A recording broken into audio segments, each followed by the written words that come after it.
de dudas que tenemos al respecto, vamos a hablar con alguien que sabe, ¿te parece? Así que lo vamos a presentar Me al parece bien. doctor Darío Montenegro, médico generalista integrante de la Federación Argentina de Medicina General, que es una organización que agrupa a los médicos generales, familiares, rurales y comunitarios de la República Argentina para poder conversar sobre este tema. ¿Cómo estás, Darío? Buenas tardes. Hola, ¿qué tal? Buenas tardes, ¿cómo están? Bien, muchas gracias por atendernos. Y un poco, bueno, el disparador es el día, ¿no? Es el que hace un par de días, como decíamos, era el día de la hipertensión. Y los datos son un poco alarmantes, esto que mencionaba, porque había leído algo, vos decime si estoy en lo correcto, que 1 de cada 3 personas tiene hipertensión y apenas un pequeño porcentaje controla la enfermedad. ¿Esto es así? Sí, prácticamente los datos que pueda haber en Argentina y los que hay en el mundo están indicando eso. Igualmente quería señalar que este problema merece un abordaje interdisciplinar y equipo de salud, y de hecho, bueno, nuestra federación no solo nuclea a médicos y médicas generales, sino también a compañeras y compañeros del equipo de salud, de enfermería, salud mental, etcétera. Esto refuerza un poco lo que implica un abordaje más integral del problema, Ujú. porque hoy por hoy representa las enfermedades cardiovasculares prácticamente la primera causa de muerte en población adulta en Argentina y en el mundo desarrollado, más allá que nosotros no lo seamos, pero bueno, tenemos esa causa de muerte junto con las patologías oncológicas a las cardiovasculares acompañando a la par casi. ¿Y esto a qué se debe? Yo recién mencionaba que podían ser un montón de factores. Vos también mencionabas que esto es interdisciplinario, ¿no? Que se aborda de diferentes especialidades, pero digo, tiene que ver con una forma de alimentarse, tiene que ver con rutinas, tiene que ver con tiempos. ¿A qué se debe particularmente? Sí, como todo proceso de salud, digamos, tiene una multicausalidad muy profunda y a su vez también bastante clara. Por un lado, hay una vinculación estrecha en condiciones genéticas, en la cual, bueno, uno ya lleva impuesto un poco en su codificación genética la posibilidad de desarrollar hipertensión y algunos otros trastornos cardiovasculares. Por eso es muy frecuente entrevistar, o mejor dicho, recepcionar en las atenciones a familias de personas hipertensas. Siempre hay un antecedente familiar, paterno, un antecedente familiar directo, es decir, esto existe casi siempre. Por otro lado, también, sin duda, el tipo de alimentación que trae la modernidad en nuestro entorno, el incremento del consumo de los alimentos de la denominada comida chatarra, que es particularmente rica en sodio, sal, y también de otros elementos minerales y, por supuesto, en lo que tiene que ver con conservantes y elementos que resultan, digamos, tóxicos para nuestra salud. Eso está clarísimo, y la vinculación con la alimentación, no solo de este tipo de comida chatarra, sino también el proceso de industrialización que sufren los alimentos en nuestra zona, en nuestra región. Argentina es un país productor de alimentos y bueno, por lo cual esto tiene mucho que ver, ¿no? Y también, ni hablar en lo que tiene que ver con la vida sedentaria, que también es parte de la modernidad.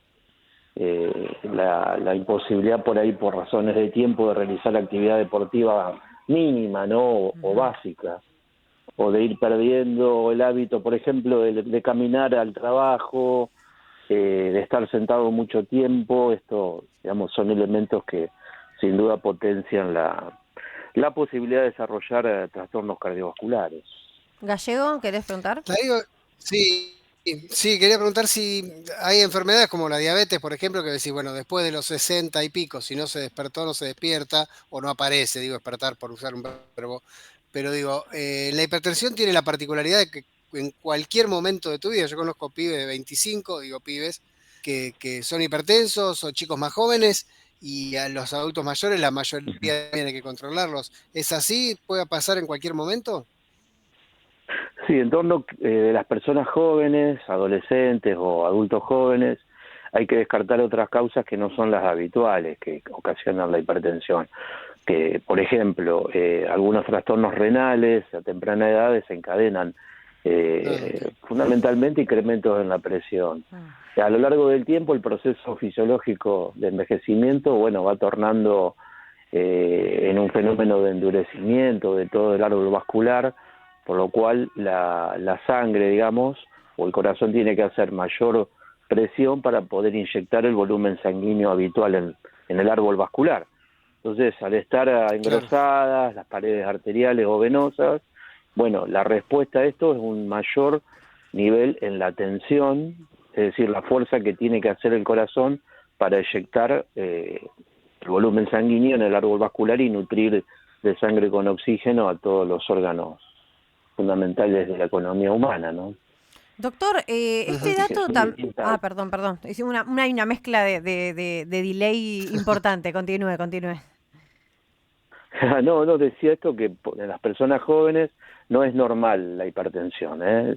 Tampoco en los adultos, pero cuando Ok, aparece tempranamente hay que, bueno, investigar que no haya alguna afección renal que incluso puede ser hasta más peligrosa que la propia hipertensión. Y en las personas mayores, sobre todo en los mayores de 45 años, este proceso de endurecimiento del árbol vascular a consecuencia del proceso fisiológico del envejecimiento, como decía, bueno, también es una causa del incremento de los valores de presión arterial. Galle. bien. Sí, no, digo, yo quiero un par de mitos, a ver si podemos, por sí o por no, o una respuesta corta. Bueno, Eh, no te calentes que te sube la presión. ¿Es verdad o es mentira?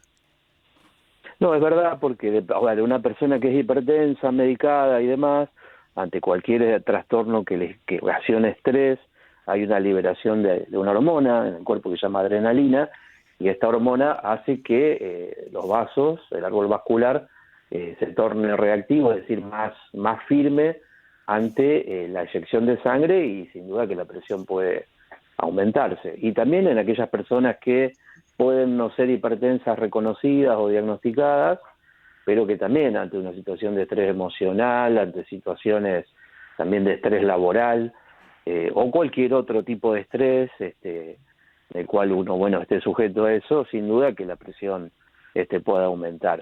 Esto también es lo que se llama el fenómeno de defensa, cuando alguien está ante una situación, por ejemplo, de riesgo, de una persecución o una cuestión, no sé, un intento de agresión o demás, y uno mide ahí la Claro. presión en ese momento, seguro que hay un incremento, porque el fenómeno de descarga de Ujú. adrenalina que ocasiona la defensa, la actitud esta de huir, de salir, bueno, ni hablar cuando se trata de situaciones de estrés de las características que mencionábamos, ¿no? Bien. Así que Y sin hay, duda que es un tema. después hay mucho, mito también dando vuelta de cuál es la presión normal, ¿no? Algunos te dicen, no, mi Mm. presión es 10,6 y yo viví toda mi vida así, no tengo problema. Otros dicen, no, 13,7, no, si sos más grande podés tirarte hasta 14. Digo, ¿qué rango tengo que tener en cuenta, Doc? Sí, lo que está aceptado internacionalmente, incluso hay una serie de reglas a partir de lo que se llamaron los consensos, los puntos de consenso nacionales, que son básicamente de la literatura inglesa, pero que también hay mucho nuestro, de las investigaciones cardiológicas que se han hecho en Argentina y también en países como España. Hay cierto consenso que 140-90 es, digamos, son los límites para decir, bueno, de Bien, aquí para arriba uno puede decir que hay hipertensión. Ahora, obvio que hay personas que tienen valores inferiores Ujú. y que pueden estar adaptados también a esa presión. Como también uno se va adaptando a valores elevados de presión, lo que ocurre es que el daño que ocasiona en el árbol vascular los valores elevados de presión son mucho mayores eh, que los valores bajos. Es bien. decir, Y ahí hay después hay una otro mito cuestión ahí, que es, el problema es cuando se te sí. junta la alta con la baja. ¿Cuánto hay de cierto en eso? Sí, también hay cuestiones de personas que uno a veces contacta y es verdad, hay una diferencia muy pequeña entre lo que se llama alta y baja o sistólica y diastólica en términos, digamos, del funcionamiento o lo que significa cada uno de los valores que se registran. Sí, muchas veces hay que descartar algunos procesos que pueden tener vinculación con afecciones valvulares, cardíacas, y demás, pero es muy raro encontrar que haya haya muy poca diferencia. Por eso con un solo o una sola medición uno no puede definir tanto a una persona hipertensa como si hay o no, digamos, este tipo de alteraciones. Hay que hacer varias mediciones, incluso un mapa, que es un monitoreo de la presión arterial, que puede ser de 24 horas o más, y bueno, y establecer efectivamente cuál es el valor y cuáles son las diferencias. Básicamente porque la hipertensión es una la presión arterial es una variable. ¿Qué significa variable? Y puede estar más baja inclusive de la medición que yo hice ahora, que puede ser una medición dentro de lo que se denomina el rango normal. O en algún momento del día también tener un poco más elevada esa presión. Por lo cual es necesario hacer un cálculo de promedio, bueno, cuando se sospecha alguna situación de esta. Porque dicen que a la mañana la presión es más alta, ¿no? Y depende de la situación, porque alguien que, por ejemplo, ha pasado una noche mal, con insomnio, con estrés y demás, y puede tener la presión elevada, y alguien que no, que tiene un sueño adecuado, puede no tener ninguna dificultad.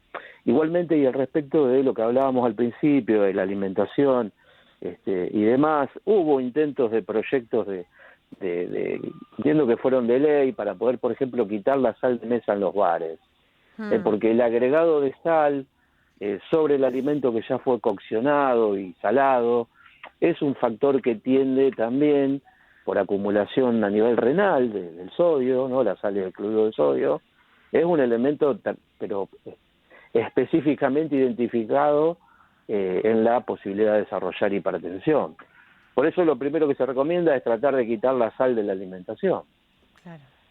Para toda persona hipertensa. Acaba de llegar Sin hablar de los alimentos que ya vienen salados. Claro, exacto. Fábrica.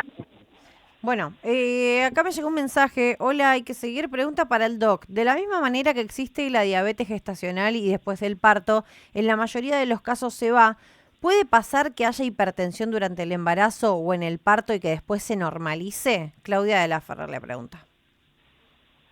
Sí, ese es un tipo especial de hipertensión que se denomina hipertensión inducida por el embarazo, que afecta a personas gestantes únicamente durante la gestación, que no se conocen hipertensas previamente y que a lo mejor posteriormente puede haber quizás, posteriormente del parto, puede haber quizás algún tiempo con presión elevada, pero hay una tendencia a normalizarse.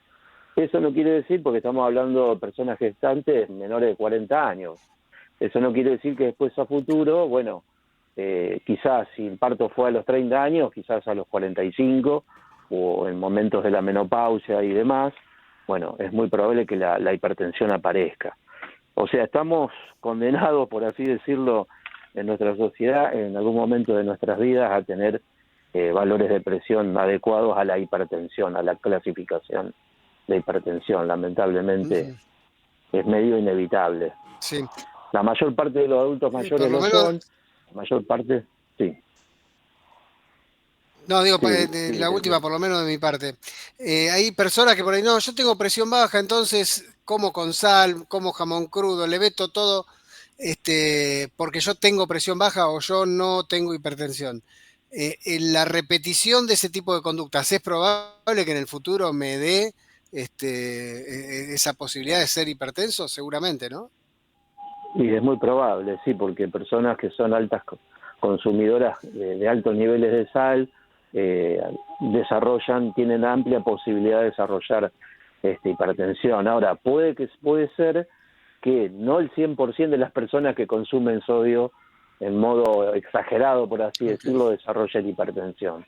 Pero la mayor parte, o diría sí, todas las personas hipertensas mejoran al quitarse parte de la sal en el consumo alimentario diario. Lo que ocurre es que hoy, en la industrialización de los alimentos, el enriquecimiento con sodio es altísimo. Claro. Entonces hoy cualquier objeto alimentario que esté al alcance de la mano, que venga de la industria, seguro que está con niveles de sodio. De hecho, los octógonos y los hexágonos son, ¿no es cierto?, que vienen en los alimentos que señalan alimento rico en sodio, alimento rico en grasas de tal o cual tipo. Bueno, es así. Y la pregunta al respecto de la hipertensión inducida por el embarazo, no está bien claro por qué se produce, pero es un trastorno bastante frecuente que incluso, no en estos tiempos, pero hará 2 o 3 décadas atrás, bueno, había mujeres personas gestantes que desarrollaban un cuadro que se llama eclampsia, que incluso pueden desencadenarse convulsiones y accidentes vasculares cerebrales con altísima mortalidad cuando esto se producía. No quiero decir que no pase ya más, pero sí ha dejado de ser con la frecuencia con la cual se veía una persona con hipertensión inducida por el embarazo con complicaciones todo en en el último trimestre del embarazo. Doctor, le agradecemos muchísimo. Bueno, gracias a ustedes. Placer estar en una radio de la Universidad Pública. Gracias, muchas gracias. Ahí estamos con el Gracias, un abrazo. doctor Darío Montenegro, médico que estábamos